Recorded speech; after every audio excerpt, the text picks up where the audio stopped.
apa? Pernikahan. Imamnya sholat ngaji tentang apa? Nikah ya. Mulai urusan nafkah ya. Termasuk nikah lebih dari satu segala ya. Fankihu ma taba lakum minan nisa'i masna wa thulatha wa ruba'. Kemudian aturan nafkah orang yang kaya dan orang yang gak mampu berapa dan berapa. Sekarang kita ngajinya bab kematian 180 derajat. Tapi tadi pas sholat sudah ngaji tentang nikah ya. Bismillahirrahmanirrahim. Wa an Abi Hurairah, diceritakan dari sahabat Abu Hurairah radhiyallahu an. Semoga Allah meridhai beliau. Qala Abu Hurairah berkata, qala Rasulullah sallallahu alaihi wasallam, Rasulullah sallallahu alaihi wasallam bersabda, man syahidal janazatah, man siapa syahida menghadiri siapa man al janazata pada jenazah, menghadiri hatta yusalla sehingga disolati siapa alaiha atas jenazah, falaha maka bagi orang yang menghadiri sholatnya qirotun, adapun pahala satu qirot. Waman adapun orang syahida yang menghadiri siapa manha pada jenazah, menghadiri hatta tudfan sehingga dikebumikan siapa jenazah, falahu maka itu bagi man qirotoni, adapun dua qirot. Ila dikatakan wamal qirotoni, apa dua qirot? Qala menjawab Rasulullah sallallahu alaihi wasallam, mithlul jabalaini, itu seumpama dua gunung al-azimaini yang kedua-duanya besar. Muttafaqun alaih, hadis Imam Bukhari Muslim, sanadnya sama, warahun Nasa'i, dan hadis Imam An-Nasa'i. Jadi Rasulullah sallallahu alaihi wasallam, kemarin kita ngaji tentang talqin ya, sudah talqin. Orang ditalqini, setelah ditalqini meninggal. Setelah meninggal lalu apa ya? Tinggal diproses, dirawat, dimandikan, dikafani, disolati, dikebumikan. Yang itu menjadi tanggung jawab kita yang hidup, di mana hukumnya adalah fardu kifayah. Harus ada yang melakukan, kalau enggak kena sanksi semua kita. Dosa semuanya. Maka empat-empatnya ini harus dipenuhi, mulai dari memandikan, mengkafani, mensolati, mengebumikan. Karena semuanya fardu kifayah. Ya tentu ada pengecualian, seperti orang yang meninggal karena syahid ya. Atau kemudian orang yang susah untuk dikondisikan.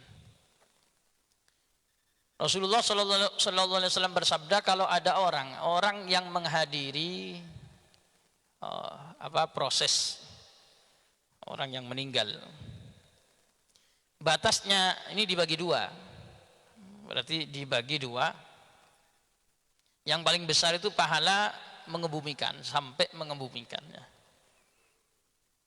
Kalau kita menghadiri mulai dari memandikan, mengkafani, sampai ikut menyolati, itu kata Rasulullah, pahala dapat satu qirot. Dapat pahala satu qirot.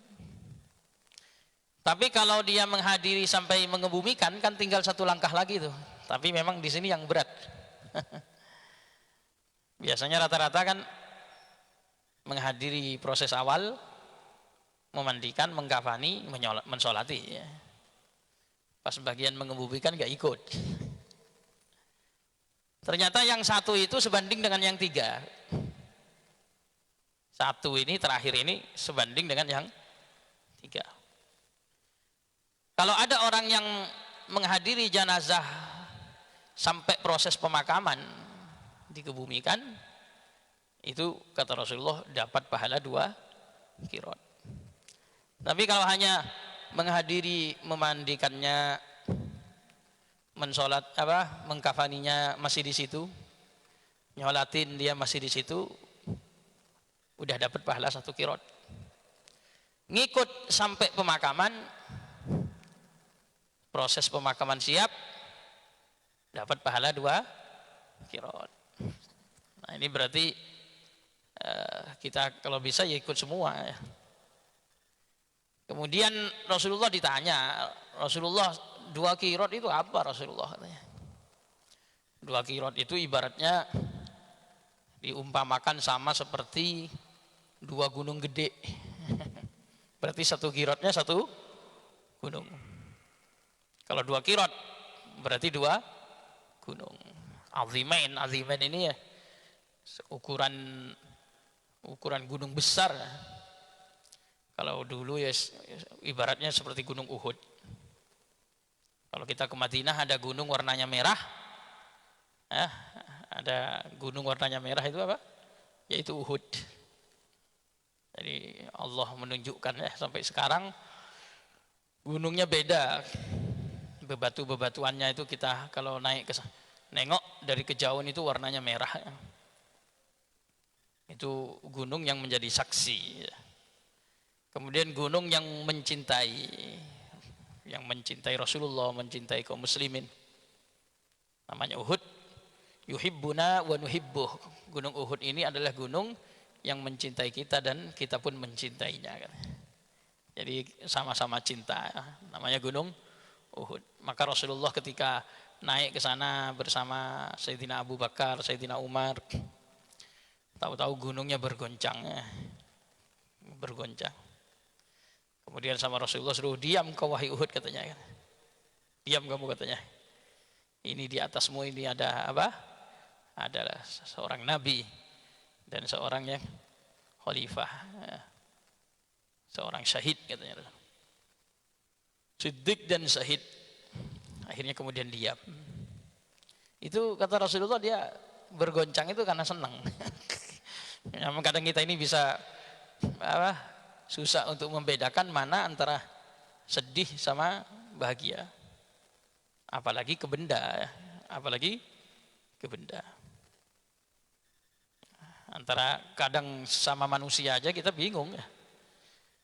Ada orang ketemu lama gak jumpa dengan kita, sekali ketemu kemudian meneteskan air mata ya. Kemudian ada anak yang kemudian tampil di forum ya, kemudian dapat nilai terbaik ya. Orang tuanya dari bawah itu air matanya mengalir ya, berkaca-kaca ya. Itu sedih apa bahagia itu? Nengok anaknya tampil di forum kemudian Masya Allah ya. Tahu orang tuanya itu nangis. Ini nangis, punya anak meninggal nangis juga. Artinya kadang ada sesuatu yang kemudian perbuatannya sama tapi maknanya berbeda. Maka ternyata Gunung Uhud itu begitu. Kemudian ketika Rasulullah naik ke Gunung Uhud bersama Sayyidina Abu Bakar Umar, ya Gunung Uhud itu goncang. Ternyata itu saking riangnya, saking bahagianya didatangi oleh Rasulullah dan sahabat. Sampai bergembira, sampai goncang begitu ya. Makanya di sini kalau kita ada orang meninggal ya kalau bisa hadir minimal sampai sholat. Tapi sayang karena ini pahala. Pahala itu wa may ya'mal mithqala dzarrah wa may ya'mal mithqala dzarratin syarran yarah wa may ya'mal mithqala dzarratin khairan yarah. Amal baik meskipun hanya sebiji dzarrah itu kamu akan melihat dampaknya kayak apa nanti.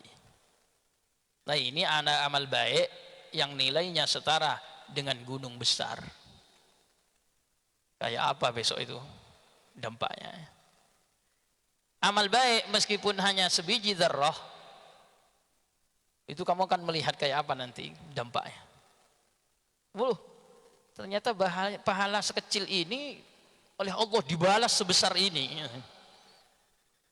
Kita ngamalkan kayaknya kecil-kecil, ada kotoran di masjid hanya mungkin satu biji apa namanya, satu biji debu ya.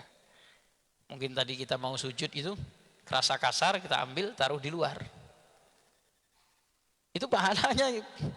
Kalaupun memang ternyata pahalanya kecil, tapi kamu tahu seperti apa nanti besarnya. Makanya Rasulullah bersabda, uridat alayya ujuru ummati hatta al-qadhatul lati yukhrijuha ar-rajulu minal masjid. Ditampakkan kepadaku pahala-pahala umatku sehingga satu butir debu yang dikeluarkan oleh seorang laki-laki dari dalam masjid.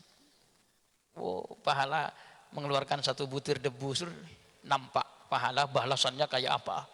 Itu sudah diperlihatkan oleh Allah kepada Rasulullah. Nah, termasuk ini, kalau ada orang meninggal kemudian kita hadir mulai proses memandikan, mengkafani, kemudian mensolati, dapat pahala bukan kecil, bukan sebiji dzarrah, tapi apa? Seperti besarnya gunung, seperti besarnya ya gunung ya. Gunung Rasulullah seperti gunung gede kata Rasulullah. Bukan sebiji dzarrah, tapi apa? Seperti gunung gede. Nah, itu balasannya nanti apa? Besok di akhirat sana ya. Masya Allah. Kalau sampai ke pemakamannya selesai semuanya, dikasih 2. Sampai kasih 2. Nah, makanya kalau kayak gunung itu, kita tahu gunung itu kan hanya ujungnya saja yang nampak ya. Sementara akarnya itu di dalam itu lebih besar lagi, gede itu gunung itu. Makanya Al-Quran menggunakan bahasa dalam surat An-Naba itu wal jibala arsaha wajah apa wal arda apa wal jibala autada, kami menjadikan gunung-gunung itu seperti pasak, pakai autad. Autad itu pasak. Kalau di dalam tafsir itu digambarkan seperti apa? Seperti orang yang menggembala ternak, kemudian dia membuat pasak agar kemudian ternaknya tidak lari ya, tidak lari. Kemudian dia pukul-pukul ke tanah sampai dalam. Kata ulama, autad yaitu autad. Atau kalau kita bikin kemah ya. Bikin kemah itu kan bikin pasak, dipukul ke dalam. Itu bagian ujungnya sama yang di dalam kira-kira lebih besar mana dan lebih jauh mana? Lebih jauh yang di dalam. Begitulah gunung. Gunung itu yang di permukaan itu sedikit, justru yang di dalam itu yang besar. Maka Al-Quran menggunakan wal jibala autada. Kami jadikan gunung-gunung seperti pasak. Karena memang permukaannya yang kecil, kemudian yang dalamnya yang besar, yang dalam. Allah ya. Nah, lumayan kalau punya pahala sebesar itu. Karena kan lumayan lama ya. Soalnya pahala itu besok, pahala kita ini bisa habis disebabkan dengan punya sifat hasud. Punya sifat apa? Hasud. Nah, kalau pahalanya banyak, kemudian hasud, kira-kira kan nggak masih lama ya. Karena Rasulullah bersabda apa? Innal hasadat ta'kulul hasanat ya'kulul hasanat kama ta'kulun narul hatab. Bahwasanya sifat hasud ini bisa memakan kebaikan seperti si jago merah melahap kayu bakar. Nah, kalau pahalanya kecil, kena bakar langsung habis. Tapi kalau pahalanya menggunung-gunung, kemudian kebakaran itu kan lumayan, agak lama, pelan-pelan. Ternyata sadar berarti masih sisa kan. Makanya kita perlu pahala yang besar-besar ini ya. Ya, termasuk diantaranya pahala hanya dengan mengurusi jenazah.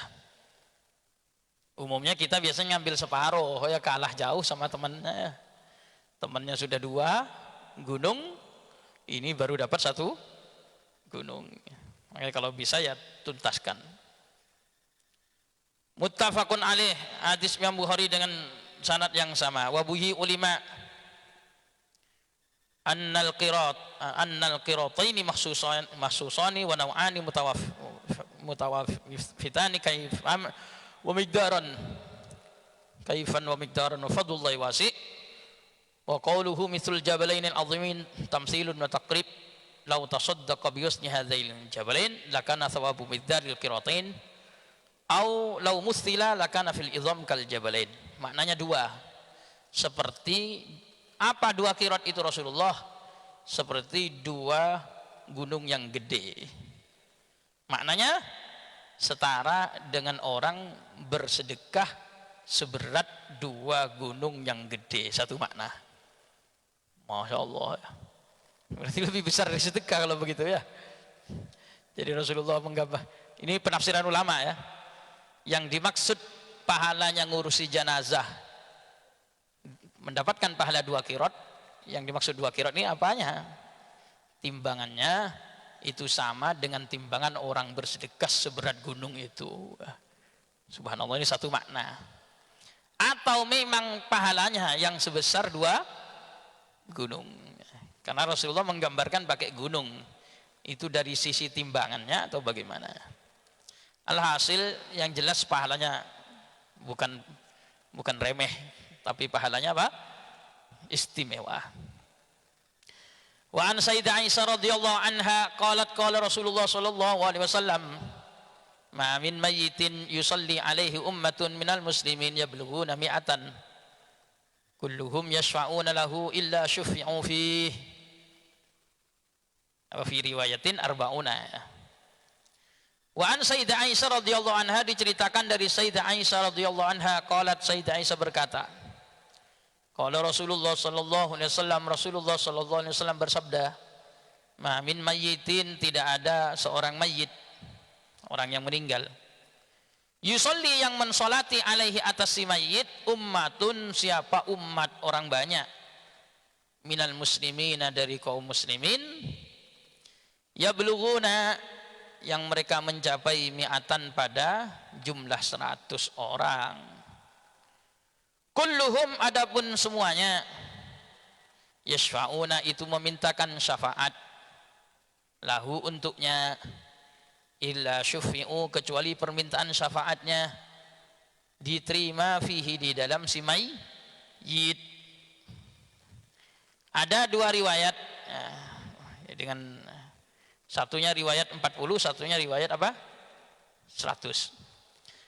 Satu hadis dari Sayyidah Aisyah radhiyallahu anha, beliau berkata, Rasulullah sallallahu alaihi wasallam itu pernah bersabda, enggak ada orang mati yang disolati oleh orang banyak dari kaum muslimin. Yang mereka ini kalau dihitung mencapai 100. Ada riwayat yang lain 40. Yang 100 orang ini kemudian berdoa kepada Allah, memintakan si fulan agar ditolong, diampuni, di ini, namanya syafaat ya. Kecuali permintaan 100 orang ini untuk si mayit diterima pasti. Subhanallah. Makanya kadang kita ini sering bilang, orang mati itu tergantung amalnya masing-masing. Kalau di dunia amalnya baik, kemudian nanti tahu dia balasan amalnya. Diapa-apain sama yang hidup gak ngaruh. Ya ngaruh, nyatanya ini. Ada orang mati sampai disolati 100 orang. Hadisnya kan begitu, ini hadis sahih, ini hadis Imam Muslim, hadis Imam Ahmad, Imam An-Nasai, Imam Tirmidzi. Ya, jadi ada riwayat-riwayat sahih yang menjelaskan si mayit harusnya harusnya bahkan meninggal dalam keadaan belum diampuni dosa.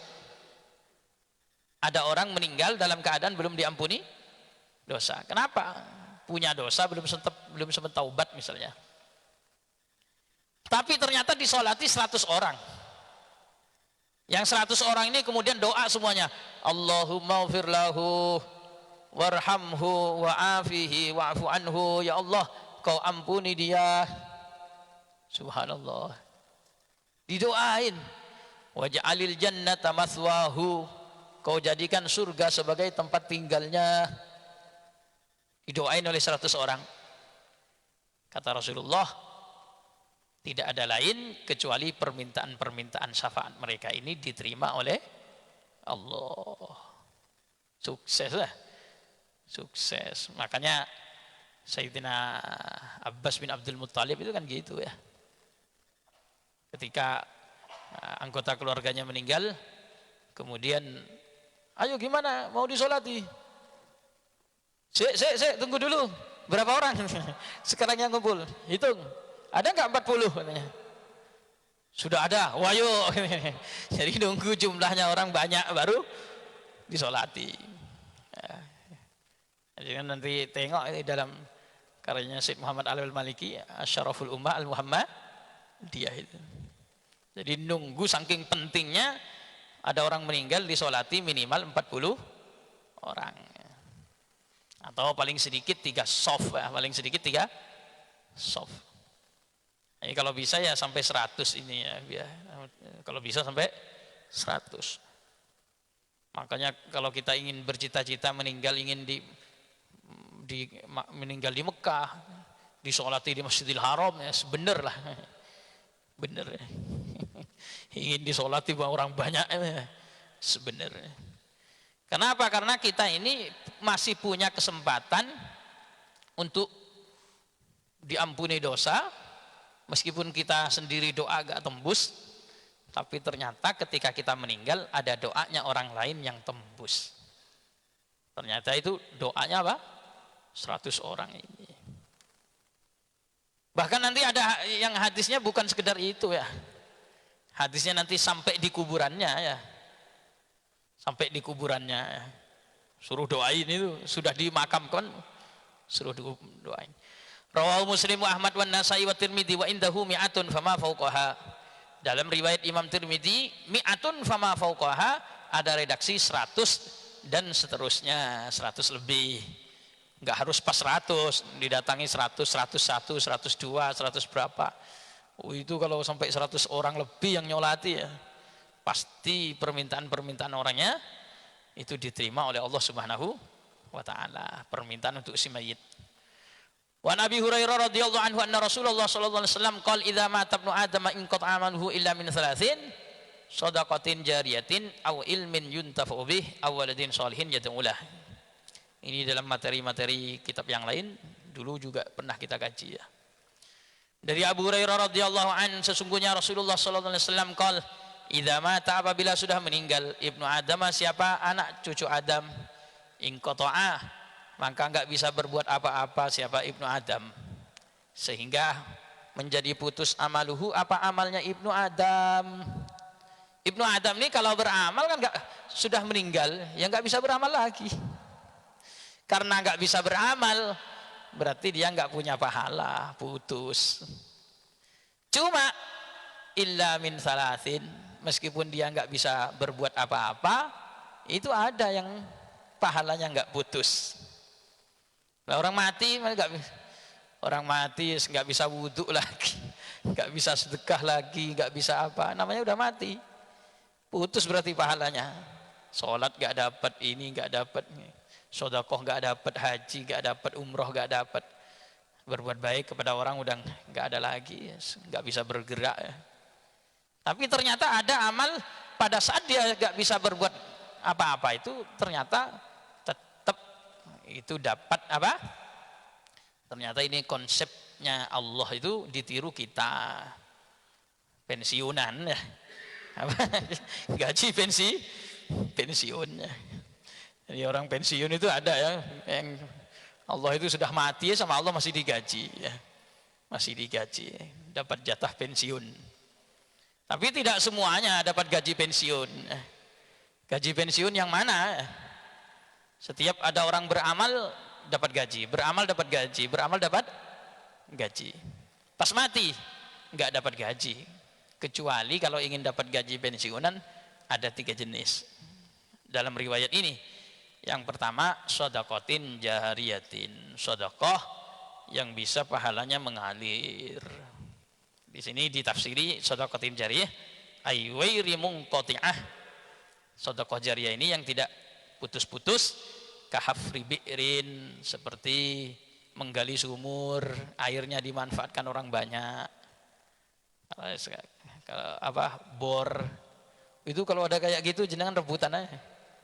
Wah, kemarin lupa saya nggak info, ada temen butuh sumur bor itu untuk pondok pesantren. Udah siap tapi ya siap. Itu airnya dipakai orang banyak itu, buat wudhu, buat mandi, buat minum, buat ini, buat ini. Itu jenengan mati, sumurnya masih mengalir dipakai orang banyak, pahalanya yang ikut kan sedekahnya sekali, pas itu toh. Tapi sumurnya masih ada, dipakai orang banyak untuk wudhu, untuk masak, untuk ini, ya Allah. Itu tetap dapat gaji ya namanya. Wa waqfi mushafin, dan mewakafkan mushaf. Ini jenengan yang punya ini ya. Wah, Masya Allah ya. Saya ingat kalau sudah di Madinah itu, di Mekah Madinah, biasanya ada orang ya, ada namanya wakfun di Masjidin Nabawi. Kita beli, kemudian dikasih stempel wakaf untuk Masjid Nabawi. Cuma ya harus milih-milih jenisnya. Kalau enggak sama petugasnya nanti ditengok enggak sama, nggak tahu ditaruh di mana. Jenengan wakaf yang sekiranya bisa ditaruh di Masjid Nabawi itu ada jenisnya ya. Artinya ada yang betul-betul legal. Bukan semua Quran taruh situ. Kalau sini kan mumpung di sini pokoknya semua Quran ambil, taruh masjid. Selagi Qurannya, mushafnya di masjid, jenengan sudah mati, pahalanya jalan, dapat gaji pensiun. Wa bina'u masjidin, dan membangun masjid, waribatin atau warubatin, dan membangun pondok. Rubat itu pesantren. Jadi ada bangun masjid di mana bangun, orangnya mati masjidnya ada. Itu pahalanya mengalir. Orangnya mati pesantrennya ada, mengalir. Ini tafsirannya dari Abu ya Sayyid Muhammad. Wa qauluhu au ilmin yuntafa'u bihi, dan ilmu yang dimanfaatkan orang banyak, dimanfaatkan. Hatta ba'da mautihi, sehingga ketika sudah mati tetap dapat mengalir. Itu apa? Yaitu adalah ilmu yang dimanfaatkan oleh orang banyak, yang juga orang banyak itu bisa membawa untuk kematiannya. Berarti ya ilmu syariat ya. Ngajari Fatihah, Al-Fatihah, ngajari Fatihah itu. Kita mati, orang itu terus baca Fatihah, kemudian Fatihah itu menjadi pahala untuk dia. Makanya sebenarnya kita ini harus punya cita-cita jadi guru ngaji meskipun guru TPQ. Minimal ngajari anak sendiri. Kalau bisa anaknya orang. Guru TPQ. Siap. Kan ngajar gampang ya. Fatihah, Al-Fatihah. Itu kalau orang yang kita ajari bisa, ternyata kita mati. Orang itu dengan baca Fatihah jadi pahala, yang jadi bekal dia nanti ketika sudah mati, maka kita ikut dapat kiriman pahala. Ini namanya gaji. Awaladin solihin yad'ula, atau anak solih yad'ulahu, yang punya karakter mendoakan orang tua. Enggak harus mendoakan orang tua. Kalau anak solih ini, di sini ada penjelasan ya dari Sayyid Muhammad Al-Maliki, bahwasannya anak solih itu enggak harus kemudian mendoakan orang tua ya, yang dimaksud. Bahkan begini, bahkan penjelasannya beliau tadi saya sudah bayang.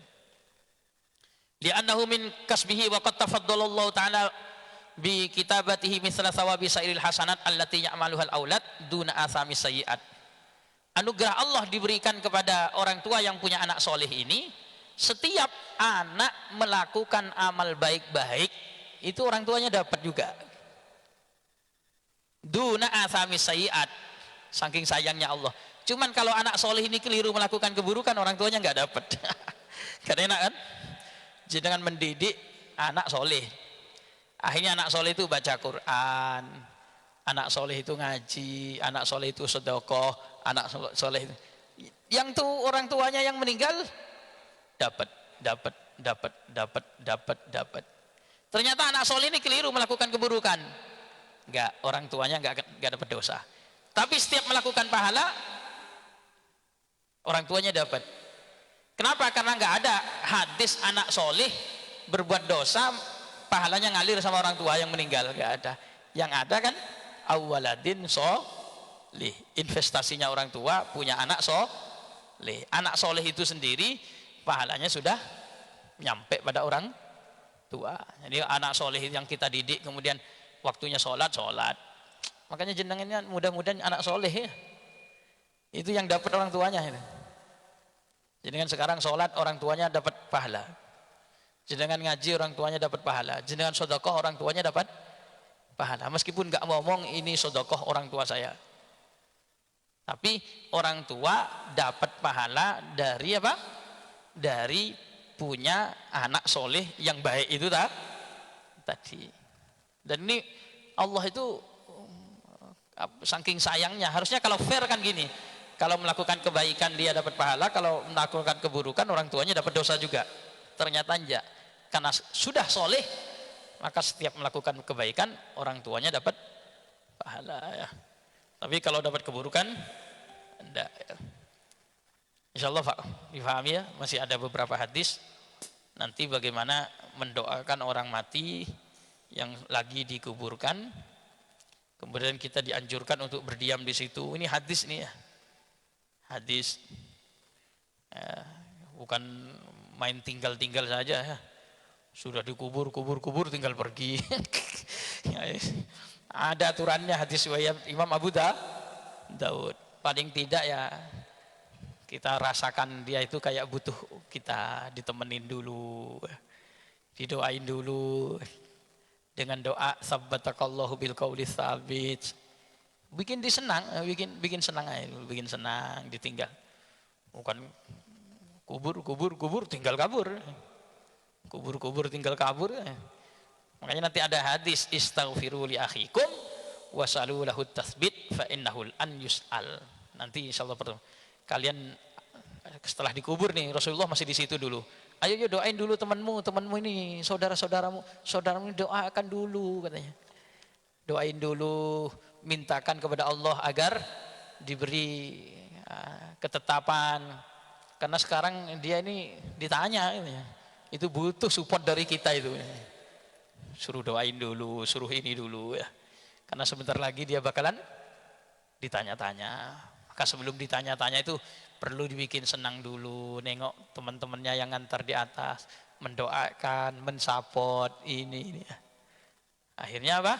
Selesai itu baru tinggal pergi. Masa mau di kuburan terus ya? Ya tetap di sini. Akhirnya ya ditinggal. Ya ada yang mau ditanya silakan. Monggo seroknya. Assalamualaikum warahmatullahi wabarakatuh. Assalamualaikum warahmatullahi wabarakatuh. Kiai, pertanyaan saya terkait dengan amal jariah dari anak yang soleh. Itu kita sebagai anak, apakah harus mengucapkan niat atau pahala itu otomatis mengalir ke orang tua ketika saat kita melakukan suatu amal soleh? Terus pahala yang otomatis mengalir itu ke orang tua kandung atau juga sampai ke mertua atau juga bahkan ke kakek nenek kita? Itu saja pertanyaan Kiai. Terima kasih. Assalamualaikum warahmatullahi wabarakatuh. Assalamualaikum warahmatullahi wabarakatuh. Apakah kemudian kita harus mendoa, modelnya harus doa atau menyebut, mengkhususkan? Kita kombinasi dengan hadis-hadis yang lain, gak usah punya anak soleh lah. Hadis man dalla ala khairin saja, man dalla ala khairin falahu mislu ajri fa'ilihi ila yaumil qiyamah. Siapa yang menunjukkan kebaikan, maka bagi dia pahala orang yang mengerjakan kebaikan tersebut sampai hari kiamat. Padahal bukan anak kan? Ada orang kita arahkan saja biar menjadi anak baik. Akhirnya kemudian orang itu punya ilmu yang kita sampaikan, disampaikan lagi ke orang lain. Bagian cuma ngarah-ngarahkan aja. Entrepreneur akhirat. Bagian mengarahkan. Itu kata Rasulullah itu dapat pahalanya itu sampai hari kiamat. Pahala orang yang ngamal. Bagian menunjukkan. Nah, Rasulullah itu nggak perlu kita didoain setiap hari, nggak perlu. Hakikatnya loh ya, nggak perlu. Setiap amal yang kita lakukan setiap hari Rasulullah dapat pahalanya. Kenapa? Karena yang menunjukkan pertama kali adalah Rasulullah. Nggak harus saya sedekah atas nama Rasulullah, saya ini atas nama Rasulullah. Enggak, kamu bisa sedekah itu karena diajari oleh Nabi fadilahnya sedekah. Dimotivasi oleh Rasulullah untuk berani bersedekah. Kamu sholat khusyuk itu yang ngajari Rasulullah. Ini Rasulullah. Maka setiap kita sholat khusyuk, amal kita diterima, Rasulullah dapat. Kenapa? Yang menunjukkan untuk melakukan itu Rasulullah. Orang tua juga sama. Yang mendidik anak, merawat, kemudian bercita-cita ingin menjadi anak soleh itu siapa ya? Orang tua. Dididik, diajarkan ini sampai kayak apapun, kemudian soleh betulan. Ketika mati kita, anaknya kan soleh. Itu hasil jerih payah kita waktu hidup enggak? Iya. Maka orang tuanya dapat setiap amal yang dilakukan oleh anak. Ini oleh anak. Jangankan ya tadi, jangankan anak, orang lain pun kalau kita mengarahkan dia, membiayai dia agar menjadi anak baik, akhirnya baik. Kemudian dalam bahasa Arab itu kalau pakai walad, walad itu sifatnya umum, pakai walad. Kalau ibnun berarti anak biologis, bintun anak biologis. Tapi kalau pakai walad itu sifatnya umum. Makanya Sayyid Muhammad itu kalau disebut Sayyidil Walid, kalau ke santri bilangnya wa walad, wahai anak. Guru itu disebut abak, itu juga ayahmu. Tapi yang yurabbi ruhak, yang merawat ruhmu. Kalau orang tua yuhibbu yurabbi badanak, yang merawat hanya zahir. Tapi ada orang tua yang dua-duanya dapat. Dia merawat fisik secara zahir dan secara batin. Ruhnya dirawat ini, kemudian enggak sekedar dikasih makan, dikasih minum gitu. Kasih makan, dikasih obat pas sakit gitu itu, tapi memang juga sekalian diajari. Ini berarti dia dapat dua. Dia ayah ruh plus ayah apa? Zahir. Namanya ruhan wa badanan. Badannya dia yang menjadi ayahnya, ruhnya dia yang menjadi ayahnya. Makanya kalau walad ini bisa jadi maknanya itu bukan hanya sekedar anak kita sendiri. Itu kita kan nyebut anak-anak ngaji itu, anak-anak TK juga. Ayo anak-anak. Guru itu memposisikan diri sebagai orang tua. Dia yang merawat, yang ini, yang ini, yang ini. Bisa jadi nanti ketika anak itu soleh semuanya, sang guru ini mati, maka guru ini dapat pahala mengalir dari hasil anak-anak yang dididik jadi anak soleh itu tadi. Pokoknya kita ini gimana ya? Saya itu di Dalwa itu termasuk Habib Hasan Baharun. Habib Hasan Baharun itu orang nggak tahu kalau itu anak angkatnya. Ada beliau punya anak, orang nggak tahu. Itu anak yatim, diambil. Sampai baru orang kalau sudah meninggal baru tahu kalau itu malah anaknya. Kenapa? Karena diperlakukan seperti anak sendiri, ini semuanya pokoknya seperti anak. Diperlakukan seperti anak. Masya Allah, disekolahkan, dikasih makan, dikasih minum, dikasih, pokoknya subhanallah ya. Ternyata orang baru tahu, oh itu anak yatim, tapi dirawat seperti anak sendiri, Sampai si yatimnya sendiri itu kayak nggak kehilangan orang tua. Karena apa? Karena beliau memposisikan diri persis seperti orang tua, seperti sayangnya, seperti ininya. Andaikan kemudian si yatim ini hidup, kemudian beliau meninggal, ternyata yatim ini kemudian jadi anak soleh, setiap doa-doanya, setiap ibadahnya, setiap ininya, kira-kira Habib Hasan Baharun dapat? Dapat. Kan bukan anaknya, memang bukan anak biologis, tapi yang merawat, yang mendidik, yang menyekolahkan itu siapa ya? Nah, makanya itu termasuk investasi. Logikanya juga gitu kan. Kita kan mushaf itu apa, cuman mushaf logika ya, mushaf atau apa? Oh, nggak ikut baca, nggak ikut apa. Cuma beli di toko, bilang ini saya peruntukkan wakaf untuk kaum muslimin yang mau baca Quran. Taruh di masjid. Kemudian kita mati, ada orang baca. Dapat gak kita? Dapat modal 50.000 beli di toko, taruh masjid. Loh, kita dapat pahalanya orang yang baca itu. Padahal yang membuat dia soleh bukan kita yang mau baca, orang lain yang bikin dia soleh. Tapi kita bisa dapat. Kenapa? Karena kita punya invest ini yang tetap ada pada saat kita mati, dan investasinya itu bukan investasi duniawi, tapi investasi ukhrawi. Dan yang paling nanti ada dalil-dalil lagi, termasuk rumah untuk Ibnu Sabil ya. Ada hadis yang lainnya, ada wabaitan libnis sabil bannah, ada rumah untuk Ibnu Sabil. Kalau jangan punya rumah lebih di sini, bilang sama Pak RT, Pak, kalau Bapak sudah cross check, ada orang kemalaman atau apa, kehabisan bekal atau apa, kemudian dia butuh tempat tinggal, saya punya rumah nih, saya wakafkan untuk Ibnu Sabil. Tapi Bapak betul-betul cross check, jangan sembarangan menerima orang. Nanti orang nerima malah pencuri atau apa, teroris atau apa. Yang penting RT-nya sudah betul-betul teliti, ini betul-betul Ibnu Sabil sudah apa, daripada kadang kan nanya ke masjid, Pak saya kehabisan bekal, ini, boleh nggak saya tinggal di masjid? Ya, kita fasilitasi dengan yang lebih ini, jenengan punya. Ini kan ada aubaitan libnis sabil bannah.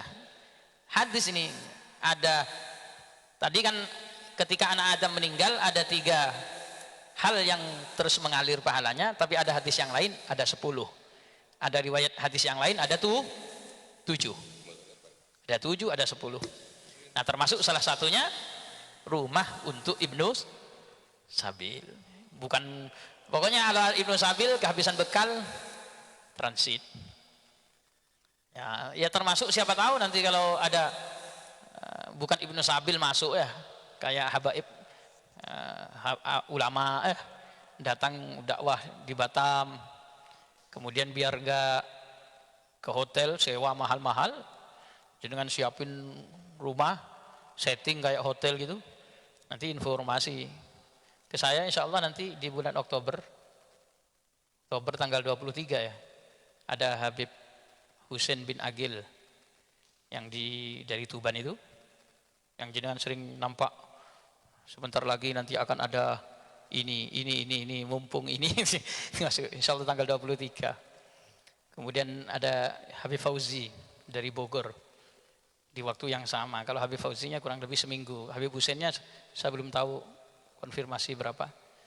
Kemarin juga sudah mikir-mikir saya dengan ada habaib di sini yang informasi ke saya nyari hotel. Nah, saya jadi ingat kan, ya, maksud saya tuh kalau ada rumah yang diperuntukkan untuk orang-orang kayak begitu, ya, anggap itu Ibnu Sabil. Kemudian kita punya rumah di setting daripada sewa hotel semalam berapa ya? Berapa hari Ustaz? Seminggu. Wah, itu ada rumah insya Allah. Apalagi nanti setelah itu diperuntukkan untuk itu, sudah jenengan meninggal, ada orang datang jadi tempat transitnya orang dakwah, akhirnya setiap ada orang Ibnu Sabil kehabisan bekal, gak ada tempat untuk berlindung, Sudah tahu di sini ada rumah untuk Ibnu Sabil, mesti datang ke situ, transit malam, istirahat dulu sejenak di situ. Kemudian lumayan lah untuk tidur di situ. Orang yang mati dapat pahala, dapat pahala, dapat pahala, dapat pahala. Ya Allah. Nyambung ya? Alhasil kesimpulannya itu investasi, amal-amal yang terus berjalan itu pahalanya investasi yang terus berjalan pada saat kita mati. Apakah berbentuk ilmu yang dimanfaatkan oleh orang sesudahnya, apakah berbentuk sedekah jariyah, apakah sumur yang pada saat orang mati sumurnya tetap dipakai dan seterusnya, mushaf dan seterusnya, atau itu berupa anak yang soleh, orang tuanya sudah mati, anaknya tetap ada melakukan kebaikan. Intinya di situ intinya. Nah, makanya saya kan bilang, mudah-mudahan kita ini anak soleh. Kalau kita anak soleh, orang tua kita senang terus tuh, dapat pahala. Jenengan sholat subuh, orang tuanya dapat pahala. Jenengan sholat isyraq, orang tuanya dapat pahala. Dan melakukan ini, orang tuanya dapat pahala. Lu kan saya nggak sholat untuk orang tua. Iya, kamu bisa sholat kayak begini, bisa begini. Dulu hasil jerih payahnya siapa? Orang tua. Cukup ya? Cukup sudah, nanti aja ngobrol-ngobrol di sini. Sudah siang. Mudah-mudahan bermanfaat. Insyaallah pada pertemuan yang lain kita ngaji kembali. Subhanakallahumma bihamdik, asyhadu an la ilaha illa anta, astaghfiruka wa atubu ilaik. Assalamualaikum warahmatullahi wabarakatuh.